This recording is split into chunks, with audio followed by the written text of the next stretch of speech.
Olá a todos, hoje é dia 18 de julho, eu estou falando aqui da minha casa em Lisboa. Esse trabalho já é o 13º vídeo, e eu gostaria hoje de falar assim, fazer uma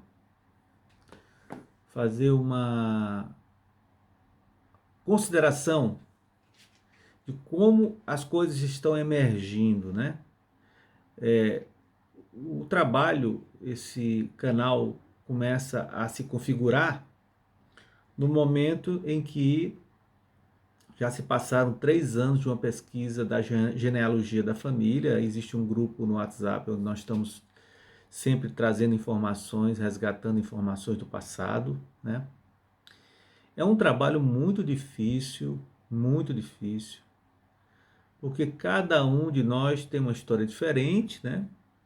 E cada um de nós olha de uma determinada maneira para esse passado. Tem pessoas que têm uma verdadeira ojeriza ao passado.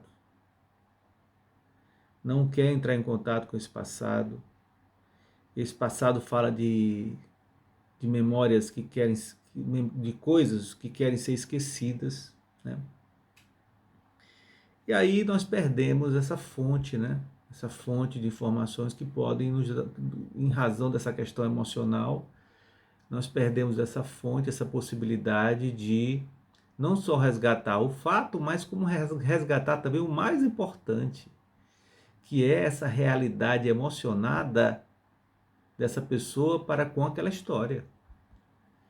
Porque até as distorções, a resistência também fala muito desse passado, não é? Então, é um passado que é contado, e como ele é contado, a forma de contar o passado é atravessada pela essa questão de como estou vendo essa realidade, que normalmente não condiz com o fato em si, nunca vai condizer com o fato em si. Há sempre uma tonalidade emocional colocada sobre o fato. Mas há também a possibilidade de nós nos aproximarmos mais dessa realidade, né? Que é justamente quando você busca em várias fontes informações sobre o mesmo fato. Uma técnica, né? Então, a questão do ponto de vista, né? Ele normalmente ele passa por duas fases, né? Nós, enquanto crianças, bebês, a gente está totalmente aberto para o que está acontecendo, né? Primeira fase, primeira infância, até a segunda infância, mais ou menos, começa ali, você continua ainda aberto, você é uma esponja, você tá recebendo tudo aberto, sem censura. Mas existe o segundo momento, que é o momento vamos dizer assim, do cabresto, o momento da socialização, o momento normalmente quando você já começa a falar, a criança começa a ser domesticada, né? Ela começa a receber dos pais, dos professores, do meio em que vive, toda uma orientação do que é da forma de ver o mundo.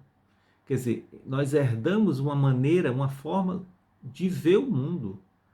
É meu pai que diz o que é certo, é minha mãe que diz o que é bom, o que é melhor, não é?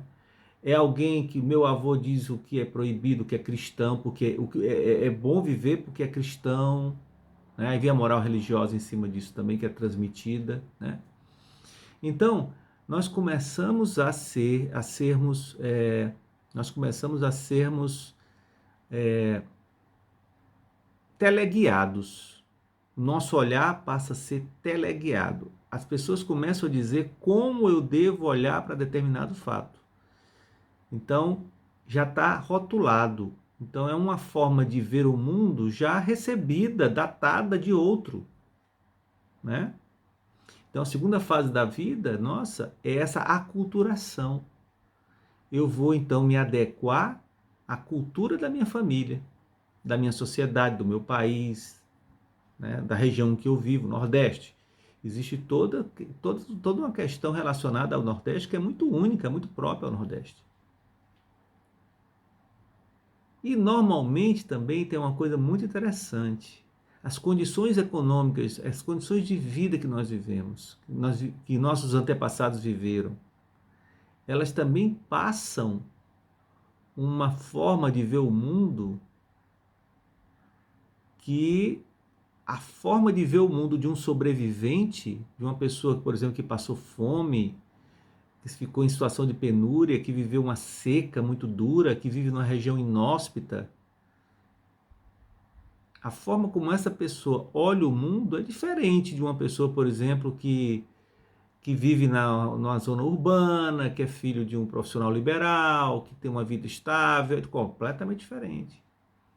Então, o sobrevivente, normalmente, ele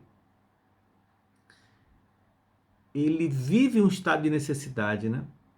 Ele está muito preocupado a todo momento com o prato de comida, com será que eu vou comer amanhã? Então, é outra forma de olhar para esse mundo.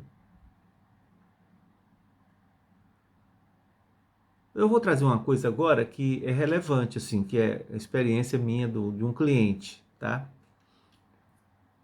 Então, a mãe de um cliente, ela se colocou a vida inteira como vítima de uma situação grave em que ela foi excluída da família, tá certo? Então, ela com uma certa idade, ela passou a ser criada por outra pessoa da família, por uma tia. E isso a revoltou demais. Isso a revoltou demais. E, de certa forma, esse trauma fez ela estagnar, congelar nessa condição de vítima. Então, houve uma circunstância aí que afetou a sobrevivência dessa criança. Então, ela passa a se colocar a vida toda como vítima e as escolhas dela passam a ser emergencialmente ligadas à sobrevivência. Então, de repente, aparece ali diante daquela situação de conflito para ela, de ameaça, de viver noutra casa que não é na casa dos pais, ela quer sair daquela situação. Para ela é aversiva, ela quer sair daquela condição o mais urgente possível. Aí ela, primeiro partido que aparece, primeiro homem que aparece com a auréola de ser um bom marido, ela casa para escapar daquela situação. Talvez até de uma forma inconsciente, coitada. Mas ela olhou para a situação, um escape, uma tábua de salvação.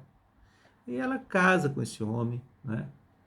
E ela passa a vivenciar, então, uma série de compensações, né? Quem sabe esse homem, na verdade, era o pai que ela não teve, passou a ser o pai que ela não teve. E ela passou, em vez de ser mulher, passou a ser uma filha. Quer dizer, houve uma distorção de função, né? Em vez de ser marido e mulher, agora nós temos a reprodução de uma, de um resgate de uma coisa que era para ter sido recebida antes, ela quer receber agora, né? E essa pessoa desenvolve uma coisa muito interessante, um caráter de desconfiança de tudo e de todos. Ela não consegue confiar nas pessoas normalmente.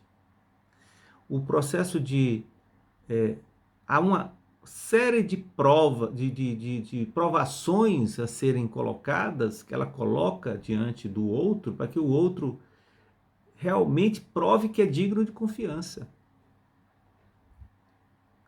Mas por que uma pessoa desenvolve esse caráter da desconfiança diante das relações com o mundo? Ora, veja só. Veja o que aconteceu. O trauma é um dos efeitos do trauma. Vamos lá. Ela olha para o passado e diz assim, ora, ora. Isso inconsciente, tá, gente? Ora, ora.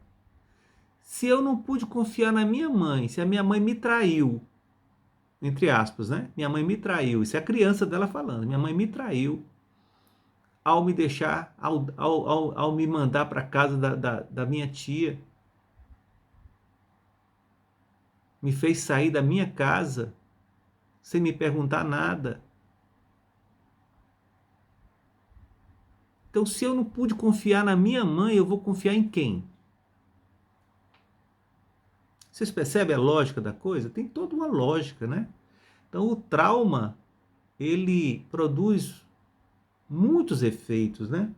Outra pessoa que tivesse vivido a mesma coisa pode desenvolver uma outra característica, né? Um medo fóbico da vida, sei lá, uma coisa com relação às relações,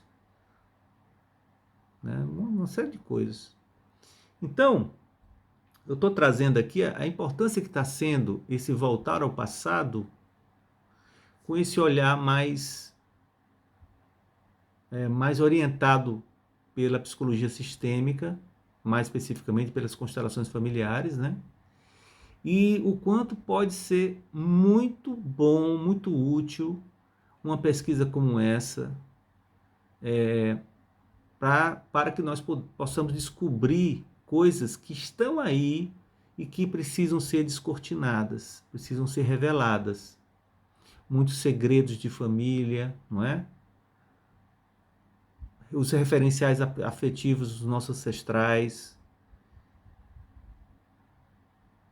os abortos que aconteceram no passado, os suicídios, os banimentos, a avaliação do que como era a coesão da família, coesão familiar. Houve debandada, os filhos se desligavam muito cedo dessa família. Como era isso? Havia infidelidade? Como se desenvolveu essa paternidade? Qual o referencial de pai e mãe eu tive? E o que isso vai influenciar na minha postura como pai ou mãe? Ou então, como eu vou olhar para o amor? Como eu olho para as relações afetivas? Como eu construo as minhas relações afetivas? Que repetições eu reproduzo na minha vida do passado? Então hoje foi vamos dizer assim, eu estou trazendo a circunstância em que está acontecendo essa elaboração de temas para o canal Afectos. E eu deixo aqui um desafio para todos nós, né? O que é que você percebe que você está repetindo dos seus pais? E que padrão de comportamento você desenvolveu que você identifica como realmente seu? Genuinamente seu. Se puder deixar aqui nos comentários uma reflexão, um comentário sobre como você recebeu esse vídeo, seria de grande valia. E por favor, se você gostou dessa iniciativa, se subscreva no canal, aperte o sininho das notificações e compartilhe com as pessoas que você gosta. Tá bom? Um grande abraço.